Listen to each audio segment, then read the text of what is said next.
Did you know that scientists once watched in pure terror as chimps waged their own war?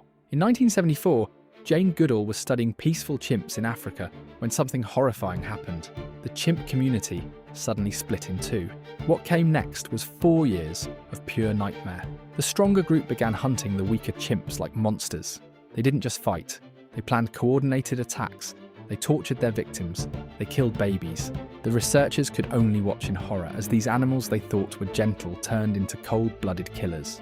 One by one, every single member of the weaker group was brutally murdered.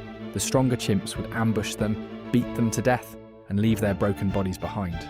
Scientists called it the Gombe Chimpanzee War, and it changed everything we thought we knew about nature.